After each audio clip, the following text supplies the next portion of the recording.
Máme tedy mobilní aplikaci pro domácí zdravotní péči pro odbornost 925 prozatím. Ostatní odbornosti jsou v procesu ve vývoji, tahle je tedy pro domácí péči 925.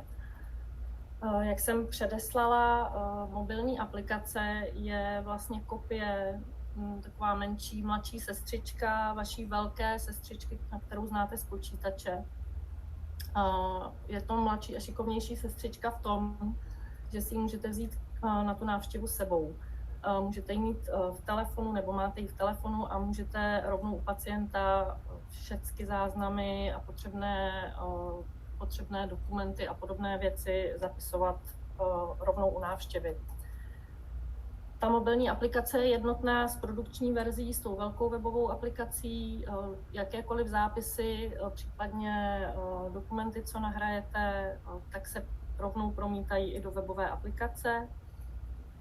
Je přehledná, tak abyste se v ní dobře orientovali. Snažíme se držet ten logický plán, jako má velká sestřička.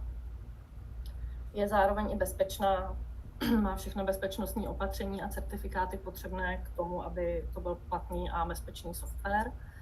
A jejím hlavním cílem je, aby vám uspořila čas, nebo zejména terénním sestřičkám, aby umožnila většinu práce odvést už u pacienta v terénu a večer trávit jenom minimum času tím, že bude zapisovat potřebné věci do návštěv. V té mobilní aplikaci jsme se tedy snažili vyhovět všem požadavkům, které by mobilní aplikace měla nabízet.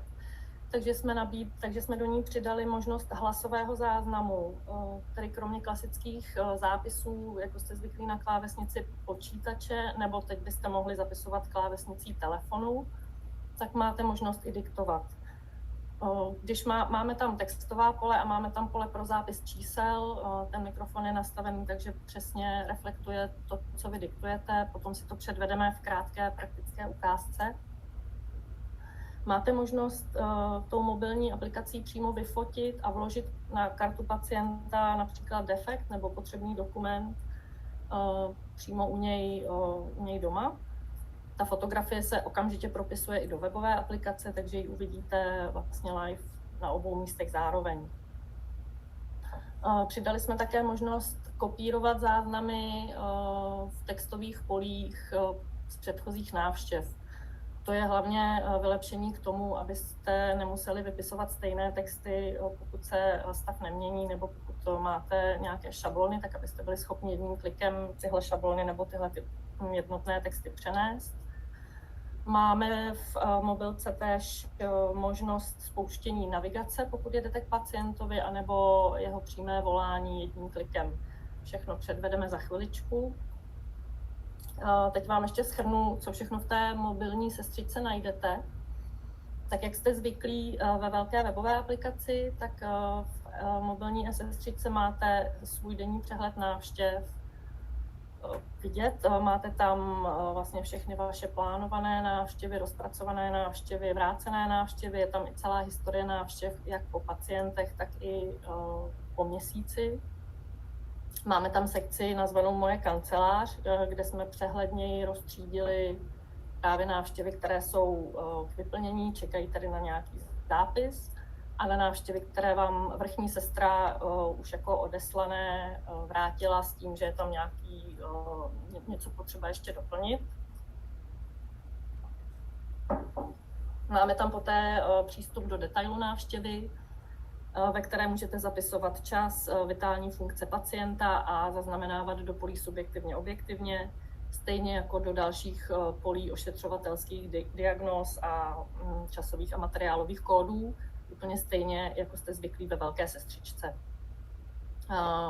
Uvnitř té mobilky, kromě návštěvy, najdete ještě další 4 záložky.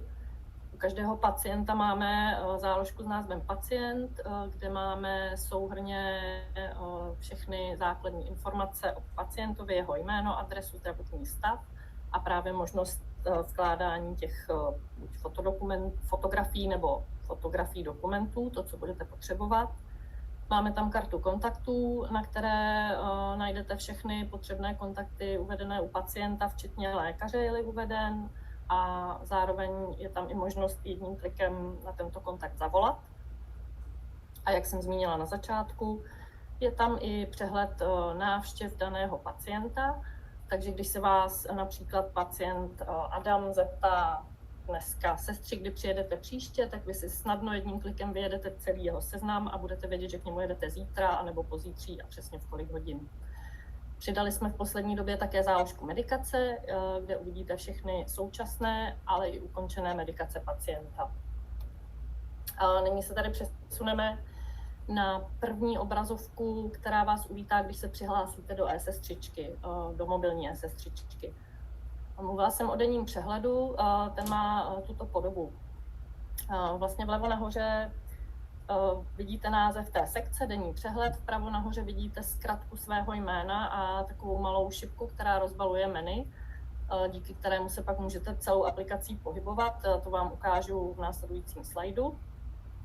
Tady na téhle hlavní obrazovce máme tedy přehledně nahoře velké okénko s pacientem, který mě dnes čeká. Pokud jich je více, pod tím okénkem jsou tečky a pomocí slajdu prstem do strany se pohybujeme, ukážu hned následně. Máme tam taky možnost zobrazit dnešní návštěvy přehledně pod sebou, což je ten druhý obrázek na kraji této prezentace. Tam vlastně vidíte pacienta Karla, pacienta Blanku a pacienta Jana.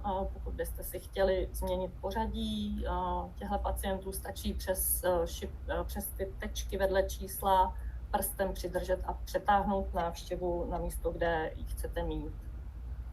Úplně dole potom vidíte sekci Moje kancelář, kde jsme přehledně rozstřídili návštěvy k vyplnění. To jsou ty, které vás čekají, nebo ty, které jste třeba už rozpracovali, ale ještě jste neodeslali vrchní sestře ke schválení.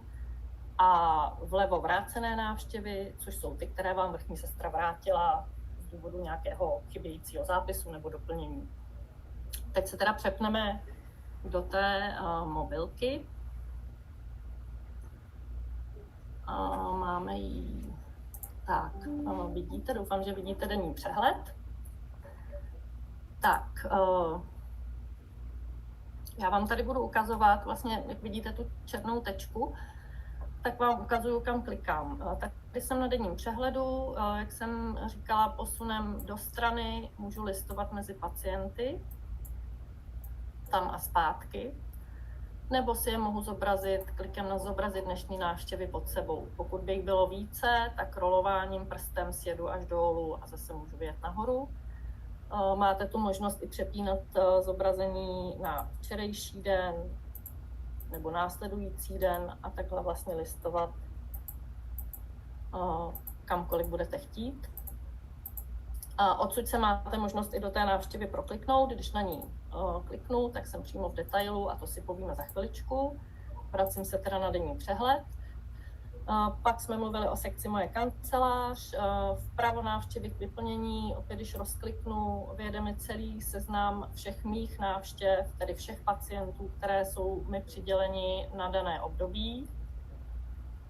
Jsou řazeni ze stupně vlastně od dnešního data, jedu zpětně historií do minulosti. Určitě si všímáte tady těch různých ikonek v oušku každé návštěvy, k tomu si povíme za chviličku také. To jsou stavy návštěv, podle toho můžete snadno poznat, jestli ta návštěva je ve stavu plánovaná, rozpracovaná a tak dále. K tomu povíme více za chvilinku.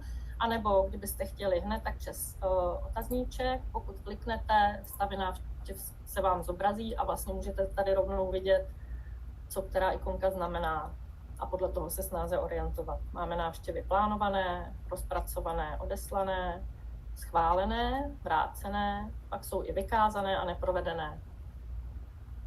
Mobilka funguje úplně stejně jako webová aplikace, nechá vás editovat pouze návštěvy, které nejsou vykázané nebo schválené. Všechny ostatní, vlastně schválené, vykázané, už editovat potom nelze, ty jsou pouze k náhledu. Tak, vrátím se na denní přehled. A poslední, o čem jsem mluvila, je vlastně možnost přímého volání přímo z aplikace, takže pokud já vyrážím pacientovi Adamovi, můžu se klikem na ikonku umístění podívat, jak dlouho tam pojedu. Navigace mi tady vypočítá 32 minut, protože zrovna v Praze máme zácpu. Takže přihlásíme se znovu, pacientovi Adamovi zavolám. Tady na počítači mě to teďka nepustí, ale předvedu vám potom přímo v mobilu. Když kliknete na ikonku telefonu, tak vás to přesměruje na telefonní seznam. Vlastně rovnou můžete pacientovi zavolat a sdělit mu, že se zdržíte, že doprava vám nepřeje. Tak, pak tady máme to menu. Menu rozbalujeme šipičkou. Máte tady zkratky na všechny místa aplikace, které můžete potřebovat. Denní přehled je vlastně tato obrazovka. Máme tu návštěvy k vyplnění, což je zkratka do mé kanceláře. Na ní kliknu, uvidím všechny návštěvy k vyplnění, které mě čekají. Opět se vrátím na denní přehled. Mohu jít na vrácené návštěvy. Mám tady 4. V nich si potom mohu přečíst důvod vrácení a dopracovat jí. Mohu jít na historii návštěv, kde vidím všechny mé návštěvy, jakožto sestry, které mám přidělené na dané období. A mohu jít i na můj profil, kde uvidíte brzy svůj obrázek, to je v procesu. Můžete si tady vlastně zobrazit své informace, můžete se jí odhlásit. To my teď dělat nebudeme, vracíme se na denní přehled a já se vracím do prezentace a pokračujeme dále. Tady jsme si vlastně ukázali cestu skrz menu do celé aplikace, takže můžeme přejít dál. A dostáváme se k detailu návštěvy. Zase vám to za chviličku předvedu. Detail návštěvy je vlastně první záložka, když to tak řeknu, uvnitř celé aplikace, kdy už vlastně sestra přichází k pacientovi a potřebuje začít dělat záznam. Máme tady různé funkce, všechno je vlastně shodné s velkou aplikací. Vidíte tady tu velkou žlutou poznámku, kterou ve webové aplikaci máte u hlavičky u jména pacienta žlutě. Tady ji vidíte u hlavičky pacienta u jeho jména černě, ale vlastně má úplně stejnou funkci. Pokud vám tam vrchní sestra třeba nechá nějakou důležitou poznámku, tak tahle poznámečka vám bude červeně svítit a vyskočí na vás hned jako upozornění, abyste ji neminuli. To vám taky předvedeme. Dále už přecházíme k tomu konkrétnímu zápisu. Máme tady ta textová pole, do kterých lze zapisovat nebo diktovat.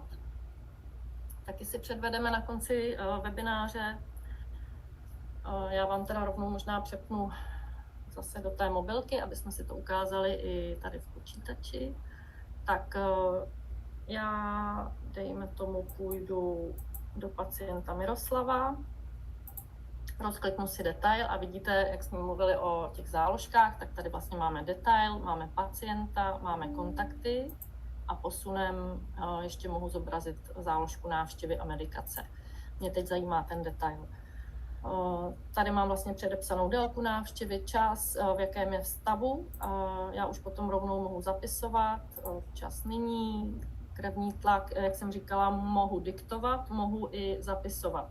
Teď jsem v zobrazení sice mobilním, ale v počítači, takže vám to diktování nepředvedu, ale předvedu vám ho na konci webináře, až budu potom sdílet přímo obrazovku mobilu. Teď bych zapisovala čísly, zapíšu nějaké hodnoty. Nedívejte se přímo na ta čísla, protože nejsem zdravotník, takže ne všechna budou možná úplně odpovídat realitě. Tady, jak jsem mluvila o možnosti kopírování z předchozí návštěvy, tak je-li zápis, mohu si jedním klikem skopírovat zápis z předchozí návštěvy a pouze ho poupravit. Tím, že dopíšu cokoliv jiného, stejně tak polyobjektivně. A pak už přecházíme do těch jednotlivých kroků. Ošetření, tady jsme vlastně v poli, které když rozkliknete, tak už uvidíte přímo ošetřovatelské výkony nebo ty kódy, které jsou té návštěvě přidělené. Takže dostáváme se tady vlastně do toho detailu. Jsem zpátky v prezentaci. Jak jsem ukazovala, mohu kopírovat, mohu diktovat hlasem, případně mohu zapisovat klasicky, jak jste zvyklí. Teď jsme se dostali k těm krokům ošetření. Po rozkliku zde provádíme zápis o provedení ošetření pacienta. Opět vám umožňují ty políčka všechno nadiktovat, skopírovat nebo zapsat. Ten stavový bar, jak vidíte, zelené číslo kolem 3.3, ukazuje, kolik výkonů je v daném kroku obsaženo a my jsme ho defaultně nastavili jako provedený, protože pokud byste výkon z nějakého důvodu neprovedli, tak vás aplikace upozorní, že musíte uvést důvod, to vám taky předvedu. Tady máme vlastně rozepsaný detail těch výkonů, už jsme se tam podívali. Pokud je výkon provedený, svítí bar zeleně a máme tady zakliknuté provedeno. Pokud ho provést nechci, je například už vyléčený, tak odkliknu provedeno a uvedu důvod neprovedení, například defekt zhojený. Když výkon odkliknu jako neprovedený, ale důvod neuvedu, tak mě aplikace upozorní takovou červenou výstrahou, že je tam něco potřeba doplnit. Opět předvedu. Pokud bych tady provedeno odklikla a jenom bych zavřela okýnko, tak mě to bude červeně svítit, což znamená, že je tam povinné pole, které jsem nevyplnila. Musím zde napsat důvod neprovedení. Napíšete jakýkoliv, máme tady další pole s kódem 06329, napíšeme jakýkoliv text, případně si ho můžu skopírovat. Takhle vlastně projdu všemi těmi kroky ošetření. Zavřu detail a sjedu úplně dolů.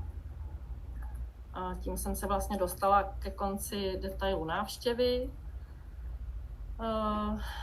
Máte 3 možnosti, co s touto návštěvou v mobilce udělat. Můžete si ji buď uložit k dalšímu zpracování, to je to prostřední tlačítko dole s názvem uložit. To znamená, že se vám návštěva uloží ve stavu rozpracovaném, najdete ji jak v mobilce, tak ve webové aplikaci pod dekurzy k vyplnění a můžete si ji večer dopracovat. Můžete ale tu návštěvu rovnou uložit a odeslat vrchní sestře ke schválení, pokud máte všechno komplet hotové a nepotřebujete už nic doplňovat. Můžete návštěvu zároveň označit jako neprovedenou a uvést důvod neprovedení a tím ji též vlastně ukončíte. Opět si to ukážeme. Jsem teďka teda úplně dole na detailu návštěvy, abyste viděli, celá návštěva scrolluji až úplně dolů, všechny kroky jsem prošla a nyní si ji mohu buď uložit, čím jsem ji dostala do stavu rozpracovaný, můžu si ji i uložit a odeslat.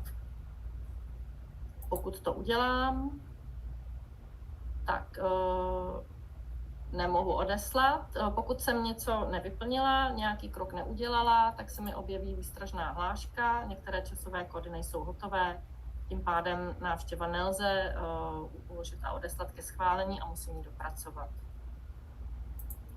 Tak, vrátím se na denní přehled. A přecházíme na další záložku pacient, kde najdete všechny základní informace o pacientovi. Najdete tam jeho zdravotní stav, mobilitu, alergie a tak dále. A je tady vlastně také důležitá sekce poznámek. Máme tady několik typů poznámek. Už jsme zmínili tu žlutou poznámku, co znáte z webové aplikace, tak tady máme nahoře černou. Máme tady možnost interní poznámky a poznámky pro terénní sestru. Těm poznámkám vám řeknu maličko blíž. Ta žlutá poznámka z velké sestřičky, pokud je aktivní, pokud je tam nějaká zpráva pro vás, tak vám takhle bude svítit. Jakmile na ní kliknete, objeví se důležitá poznámka pro sestru. Pokud stisknete tlačítko beru na vědomí, tak ta červená jednička zhasne a už vám svítit nebude. Dokud tohle to neodsouhlasíte, tak ta poznámka pořád bude vlastně upozorňovat, že tam je. Máme tady ještě i poznámku pro terénní sestru. Na to bychom rádi upozornili. To je vlastně poznámka, kterou zadáváte na kartě pacienta v jeho základních údajích. Je to tady v té sekci, která je zakroužkovaná. Pokud byste tu mobilku chtěli využívat pro vlastně, aby mít větší přehled, některé důležité informace lze zapsat tady do té poznámky, protože ona se vám propisuje na tom denním přehledu hned na té úvodní obrazovce přímo pod vaším denním přehledem, pod tou konkrétní návštěvou. Opět ukážu. Tady například vidíte u pacienta Adama, mám tady tu poznámku pacient, základní údaje, poznámka pro terénní sestru. To znamená, kdybyste si vy chtěli například ve zkratce nebo pro sestru napsat ve zkratce, co jí čeká na návštěvě, na co si má dát pozor, co je důležité vědět, tak tahle ta poznámka pro terénní sestru z karty pacienta ve velké sestřičce se dá na toto využít. Tak já vám ještě zkusím ukázat tu červenou poznámku. Myslím si, že by měla vyskakovat. Tak, tady ji vidíme na pacientovi Adamovi. Mám tady žlutou poznámku pro sestru, svítí mi 2, vlastně vezmu na vědomí. A pokud se vrátím zpátky a rozkliknu si ji, tak vidíte, že 2 přestala svítit, poznámku už jsem si přečetla. Vy máte možnost zároveň zanechat poznámku z mobilky vaší vrchní sestře nebo dalším sestrám, které by případně pacienta měli v péči o vás. Tím, že kliknete na přidat poznámku, vyberete, pro koho ji dáte, můžete dát všeobecnou a napsat jakýkoliv text. Odešlete a ona opět začne na Já pacientovi. k tomuhle bych chtěla všechny požádat, abyste si to opravdu vyzkoušeli. Tyhle poznámky opravdu zkuste si vyzkoušet i přímo na té webové aplikaci. Je to docela praktická věc. My asi, jak nejsme v terénu úplně znalé, tak já si třeba představuji, že byste si mohli někdy akutně jako chtít sdělit, že třeba pacient si zapomněl, pacient je třeba sám doma a nemá klíče, nebo se stalo cokoliv jiného, nějaká instantní informace, kterou byste nechtěli minout. Tak na to se to dá využít. Tak jdeme zpět do prezentace. Teď se přesouváme, vlastně jsme pořád na záložce pacient a když si jdeme úplně dolů, tak jak jsem mluvila o možnosti vkládat fotodokumentaci, tak to je přesně tady. Teď vám ukážu, kde to najdete a potom v praktické ukázce ukážu, jak se to přesně dělá. Takže na záložce pacient, když si jdu úplně dolů, tady vlastně vidíte ty poznámky, tak je sekce dokumenty. Já už jsem si tam předložila 2 fotky, které jsem si tady udělala teď přímo před prezentací. Tím, že jsem klikala na ikonku foťáku, když to uděláte v telefonu, tak vás přesměruje přímo do foťáku, vyfotíte, vložíte a stejnou vloženou fotku v tu chvíli uvidíte, i tady jsem se teď přepla do webové aplikace, na stejného pacienta, stejnou návštěvu, pacient Adam, 31.8. v 9 hodin. A když se jdete úplně dolů, tak vidíte, že ty fotky tam obě mám. No, takže je to propojené. Tak, další záložka kontakty pacienta, také jsme o nich mluvili. Pokud máte u pacienta uložené kontakty na rodinné příslušníky, případně i na jeho ošetřujícího lékaře, může sestřička z terénu rovnou vytočit, zavolat, zeptat se na cokoliv, buď kontaktů pacienta, rodinných, anebo lékaře. Pak máme 4. záložku návštěvy, to už je vlastně takový přehled všech návštěv daného pacienta. Jak jsme mluvili o tom, když budete u pacienta a zeptá se vás, kdy se uvidíte příště, tak tady tenhle ten přehled vám právě krásně ukáže, kdy a v kolik hodin se u pacienta opět objevíte. Můžu vám to zase předvést, je to vlastně tady přes záložku kontakty, o které jsme mluvili. Když jedu ještě více doprava, jsou tu návštěvy a tady je mám seřazené zase od nejnovějšího data sestupně a mohu se podívat i na další měsíc a vidíte, že pacientovi Adamovi pojedu zase zítra v 9 hodin ráno, 4. v 9 hodin ráno, 5. v 9 hodin ráno a tak dále. Tak, tady se dostáváme pak už k ikonkám ukazujícím stavy těch návštěv. to je vlastně pro vaší lepší orientaci. Tyhle ty ikonky, zkratky, je jich tam hodně a proto jsme je vlastně vložili i pod ten otazníček do nápovědy, ale věřím tomu, že o užívání mobilní aplikace si je rychle osvojíte. Najdete je tady pod otazníčkem, stavy návštěv a vlastně stručný přehled všech těch označení, tak jak je vidíte tady v přehledu. Mám tady všechny plánované v září, když se podívám do srpna, tak tady vidím jednu vrácenou, tady vidím jednu odeslanou, plánované, tady je jedna zrušená nebo neprovedená, rozpracovaná. A když jedu níže, tak vidím všechny plánované. Tak, poslední záložka v mobilce nese název medikace a na ní jsme nechali zobrazit všechny současné, ale i minulé medikace pacienta. Je tam přepínátko, kterým si můžete zobrazit pouze ty aktuální, anebo když chcete vidět všechny, tak ho necháte vypnuté a uvidíte i ty minulé. Předvedu. Na pacientovi tady třeba na růžence, dojedu až na záložku medikace, tak vidíte, že současná medikace je tady uvedená, 15 do 8.9. Můžu i do detailů. Je tady cesta podání, dávkování.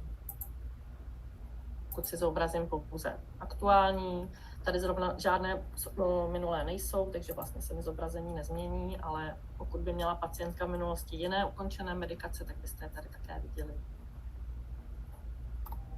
Tak dostáváme se tím na konec prezentace. To ale neznamená, že je to konec celého webináře. Tady jsme vám připravili QR kód, kterým, když naskenujete, tak se dostanete přímo na adresu mop.e-cz. Ty sestřičky, které mají na sebe přiřazené návštěvy, tak pokud se přihlásí se stejnými přihlašovacími údaji, jako se hlásí do velké sestřičky, tak už by v té mobilce ty návštěvy měly vidět a můžete s nimi začít pracovat. Do prezentace jsme i přidali možnost, jak přidat zástupce na plochu telefonu, protože víme, že zdržuje i to pokaždé vypisovat adresu mop.e-sestřička.cz, tak následující 2 slajdy by vám měly pomoci, jak si udělat zkratku, ikonku na plochu telefonu, kdy potom jedním klikem vyvoláte už rovnou přihlašovací obrazovku a jenom zadáte login a heslo a jste v sestřičce přihlášení. Máme tady jak postup pro Android, tak i pro iPhone. A kdybyste chtěli dostávat nebo čerpat nejnovější informace, tak máme nově i sociální sítě, které jsou na následujících linkích. No a na závěr jsme připravili takový krátký dotazník e-sestřičky, kde jsme si dovolili položit několik otázek, které by nám pomohly v dalším přemýšlení o tom, co s mobilní aplikací dál, aby se vám s ní co nejlépe pracovalo. Takže pokud si najdete čas a po nějakém kratším užívání nám necháte vaše komentáře nebo vaše připomínky, budeme moc rádi. Teď bych vám poděkovala za pozornost, ale ještě jsem vám slíbila praktickou ukázku, takže já se zkusím teďka připojit s telefonem. Možná to chviličku zabere.